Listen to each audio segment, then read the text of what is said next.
Hi VC, Dale Gatefold 33 here to do a finds video. So a few things that have been hanging around the inbox, some for several months, some only for a week or two. So I thought I'd share a few things. So yeah, different sources, different types of music. So first up is one of the records from the collection I got last May. Quite well, about 100 records I picked up of sort of soul, jazz, a lot of African stuff in there, and I've been slowly working my way through them, slowly trying them out. And this is within that there were several Booker T and the MG's albums, and so I've got to the next one.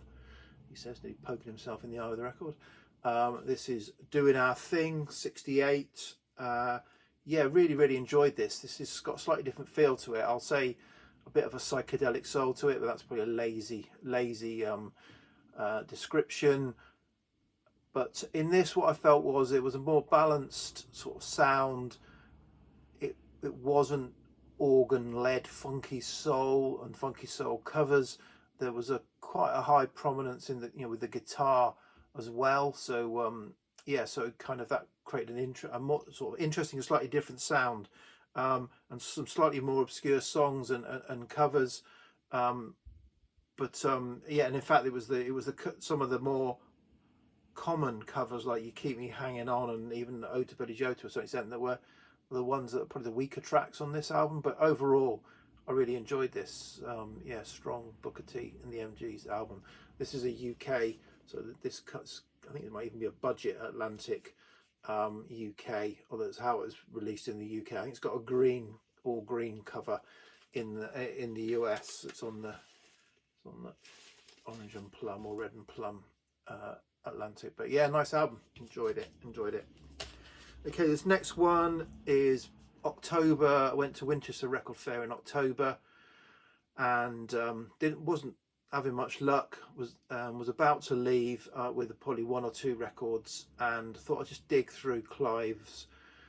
Clive, who I get a lot of my records from at record fairs, through Clive's the folk section, and there were 3 or 4 interesting and fairly rare, not very rare, but fairly rare folk albums. So I bought them and suddenly spent a fortune instead of hardly spending anything.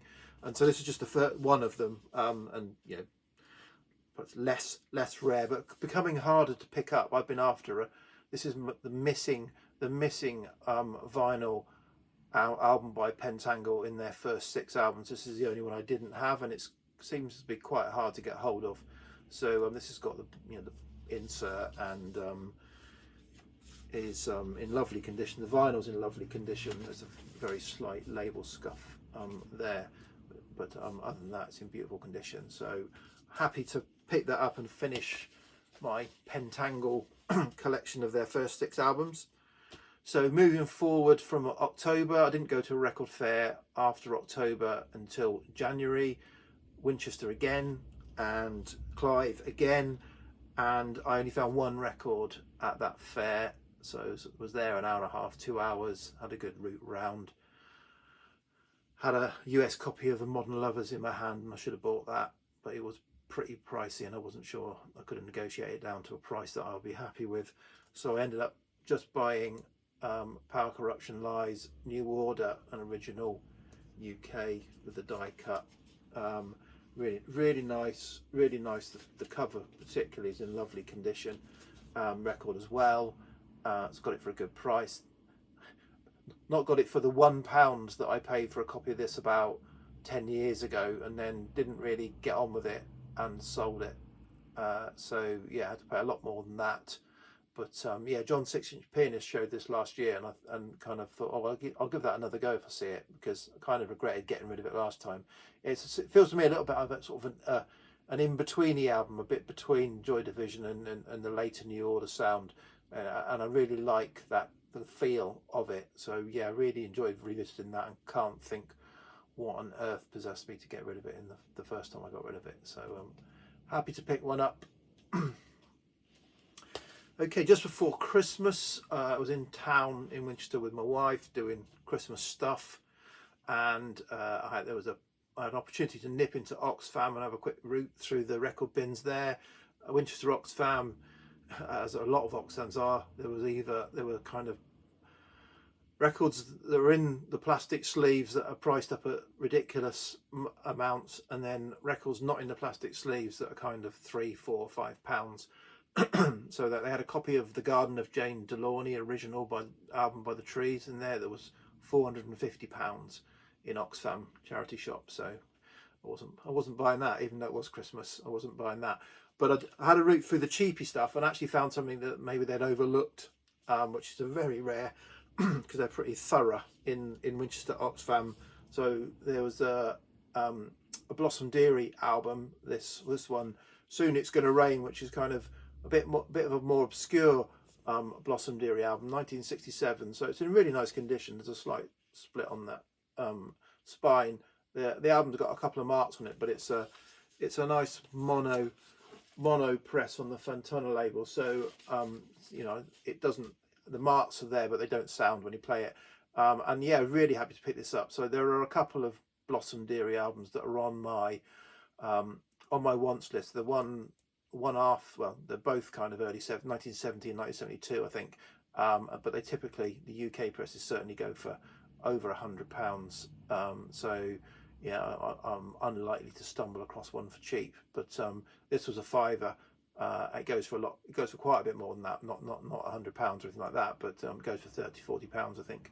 So yeah, happy to pick that up from Oxfam for a £5. So Blossom Dearie is kind of I don't know, what's she, a jazz vocalist, got quite a distinctive voice, but yeah, I really like. Well, I like some of her stuff. So this was good. Okay. I mentioned John's 6-inch penis before, so I'll credit him with this one as well. So yeah, so John a couple of years ago might have been showed an early Aswad album, Hulo, which I think of Aswad as the 80s pop reggae artist, and not really got any interest in that, but it was a bit more rootsy, and I bought that a year or two ago, so it must have been longer than that. I bought that anyway, and so I was keen to pick up their debut album, but that's quite hard to get hold of. So I've had it on an eBay, saved list for ages now, and one came up, and I got it for a good price, partly because it's got this big R price sticker on it with a record and tape exchange sticker in the middle of that, but I don't mind that. The vinyl's lovely. It's on the Palm Tree Island label. Yeah, so Aswell's debut, more of the same. Really enjoyable album this, so I'm really glad to pick this up finally. Okay, into new pickups, a couple of pickups that I've only had for a few weeks. First up, really happy to get this really interesting, fun album. So I've shown previously a number of albums, records and cassettes on the Spun Out of Control label, and a new album has come out, Stylophonica, Kingston University Stylophone Orchestra. So those of you who remember that stylophone, so this is the only stylophone orchestra in the world, apparently, put together in Kingston University by staff and students initially. Kingston University is where Tony Visconti, the producer, Bowie producer, he's got apparently a collection of new and vintage instruments in his analog instrument archive that is based there. And somebody, I don't know if it was a bit of a challenge, thought, can we do something with a stylophone? So what he managed to, so Tony Visconti has kind of supported this project, and they got stylophones, and people agreed to volunteer to try and create an orchestra out of stylophones. They also got other musical instruments that the Debrett company that made the stylophone put out. So they had theremins, omnichords, and Volca sequences, whatever they are. And so yeah, when you layer it all on, it sounds pretty good. So on this, it's mainly covers. There are some originals, but it's mainly covers. So they do Oxygen Part 4. They do the Blade Runner soundtrack end title. They do Henry Purcell's music for the funeral of Queen Mary. They do Space Oddity, obviously, with Visconti involved. And they do an ascending accent, Brian Eno. So it's that kind of ambient stuff. So a couple of them, I think they deliberately, the first track and the closing track, they deliberately start with almost like one or two stylophones, and you can think that, oh, this is a bit naff stylophone. Yeah, I remember that never sounded good. But once you start to really layer it on multi-track, it's quite enjoyable. It's not, you know, it's not the most, you know, earth-shattering of new ideas in the world, but it is different. It's interesting and a lot of fun, and I really enjoyed this. It's on a kind of pink and blue coloured vinyl. Nice packaging as always from Spun Out of Control, limited edition. I got 141 of 500. So that was nice to get, and I really enjoyed that. I pre-ordered that. I kind of saw it. I follow Spun Out of Control and pre-ordered it. So this next one was another one of those chance encounters with BBC Radio 6 Music. So I was out in the car a few Sundays ago with my wife, and so normally I'll stick 6 Music on if I haven't put a podcast on, and it was Sunday morning, so it was Cerys Matthews, who does a lot of world jazz music, and she was talking about this album, or talking to somebody involved in this, One Night in Pelican, Afro Modern Dreams 1974 to 1977. Apparently, so Pelican, the Pelican Club, was a famous club in Soweto, and you know, where performers would jam, you know, under apartheid. Performers would get together. It was Soweto's premier, if you like, night time, or, you know, music venue.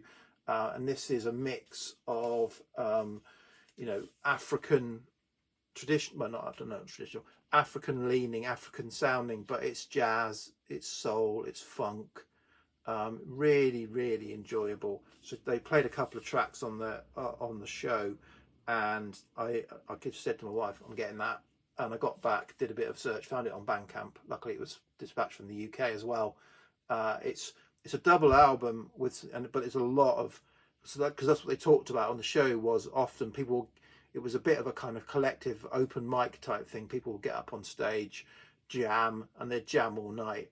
And, you know, some of these are some pretty long tracks, you know, they're sort of 7, 11, 15-minute tracks, but pretty interesting stuff. As I say, it's a mix of, you know, there are some sung songs, there's a lot of instrumentals, and it's a kind of, you know, some soul type stuff, some jazz type stuff, some funky type stuff. Really, really enjoyable One Night in Pelican. So that's it. Just thought I'd share those. My normal sort of eclectic mix of stuff. Yeah, so cheers, VC. Thanks, bye.